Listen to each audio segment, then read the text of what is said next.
Greetings, brothers and sisters. I'm your host, Trent Willis, and welcome to Labor and the Street, where you'll get a comprehensive look at the labor movement and the community through the eyes of the International Longshore and Warehouse Union, Local 10. We'll be coming to you live from our historic ILWU William H. Chester Union Hall in San Francisco, California, located just a few blocks from Pier 39. I have 4 ILWU Local 10 members who will be guests on our show today. Starting directly behind me here, we have Brother Devin Adams. He's a B member, number 101283. I want you to say hello to our audience. Hello, how you guys doing? All right. And directly to my right, I have Miss Latanya Price, casual number 1499. Hello. Okay, directly behind her, I have Brother Joe Thomas, who's a B member, number 9987. Hello, how are you? And last but not least, we have Brother Henry Pelham, who is our Sergeant at Arms here in the hall, plug number 9096. Glad to be with you this morning. All right, thank you, brothers and sisters, for coming on our show. Just wanted to add, we're going to be talking about the presidential election. The presidential election is very popular on our television stations now. I don't know if there's anybody out there who doesn't know that this presidential election is going on. The ILWU Executive Board has endorsed United States Senator Barack Obama for president after comparing the records of all presidential candidates and concluding that he had the best record on issues that mattered most to working families.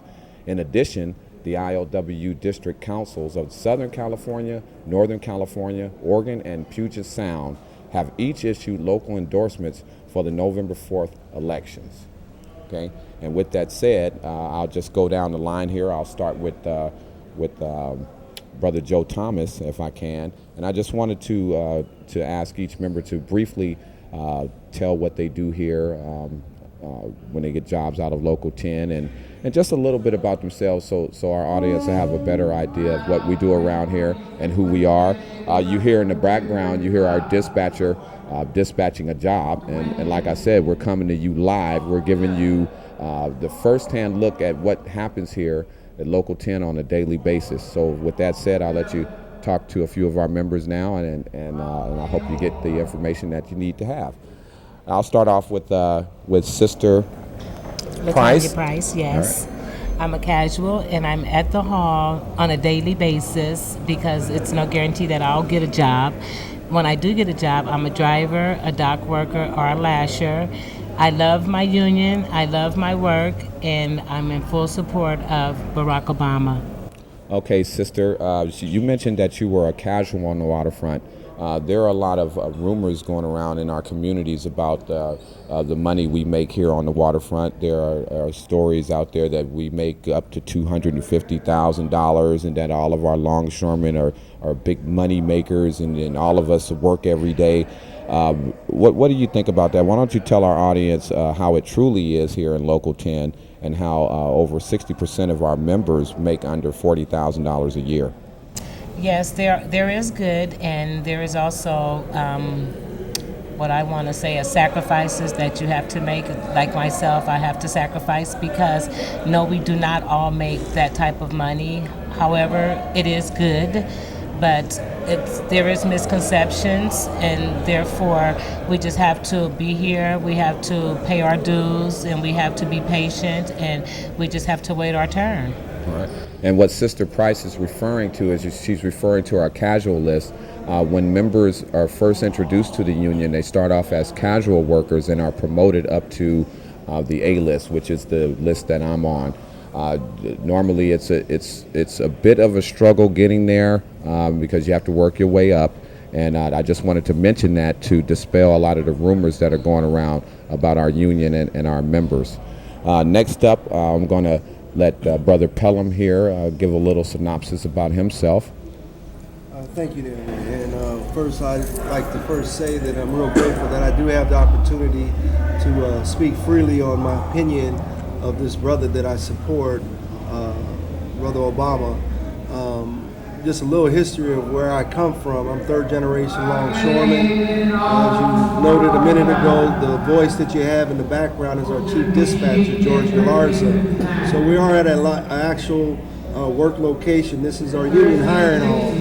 but I want to tell you a little bit about my personal views of what I think about this local, what I think about the working class members, and how it affects, I believe, the economy. First of all, my job is a sergeant arms, where I open up this union hall 5 o'clock in the morning for the members to come in and get prepared for work for the 6 o'clock dispatch or the 6:30 dispatch. And I have an office where I cater to the members so far as for coffee or tea or what have you, and just communicate with them and let them know how the day may be going, good or bad. Also, by me being down here for the last 18 years, I've learned a lot about this industry. Yes, they say we make a lot of money, but I feel we have fair wages that we work for and we earn. Nothing's given to us, and the reason why I support Brother Obama, Senator Obama, is that I feel we do need change in the economy. I do feel that the legislations that we've had in the past by the last regime is not in support of the working class members. They're in support of the corporate world and the individuals who actually are ones who pay us. The corporate businesses where they're outsourcing our work to different countries. We're starting to see that trickle down in our industry so far as the job numbers are decreasing. We have members who's been down here and they anticipate working on a daily basis, and now they can't get out on a regular basis so far as daily. They may be able to get out 4 days rather than 5 days or whatever their actual schedule is. Yes, go ahead. Now you've made some very good points, and I guess we're going to go directly into our conversation about the presidential election next week and how important it is for us to vote for Barack Obama, working people.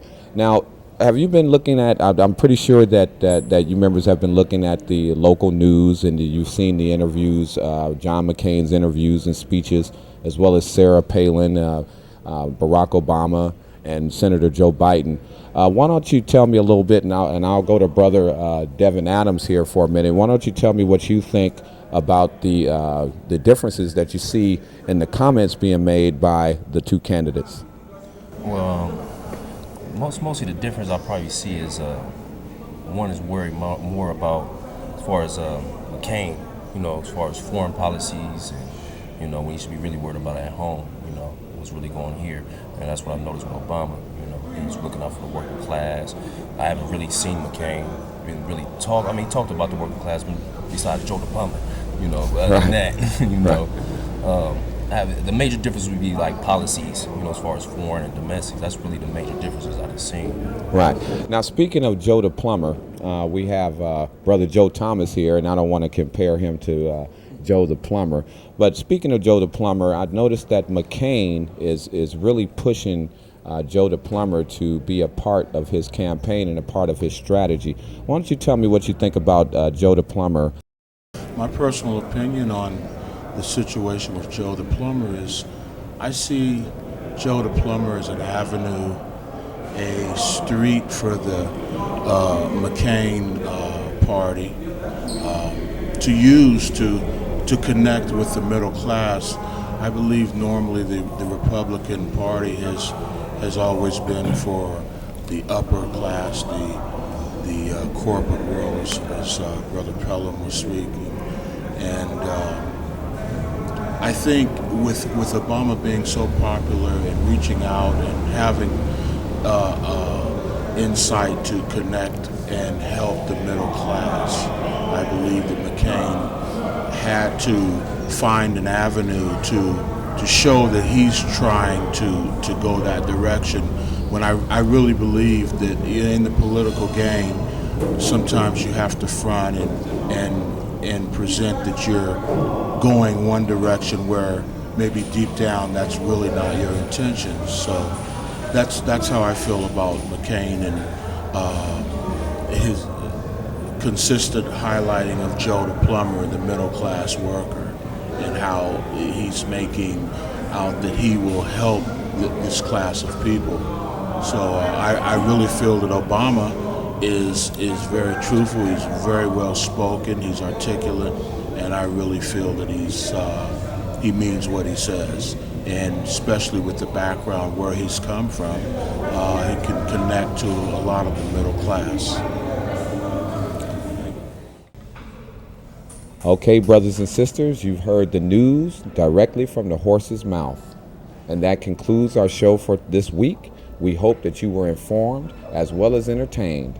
I'd like to thank our two main donors, the ILWU Local 10, its officers and members, along with the Million Worker March Committee and its staff.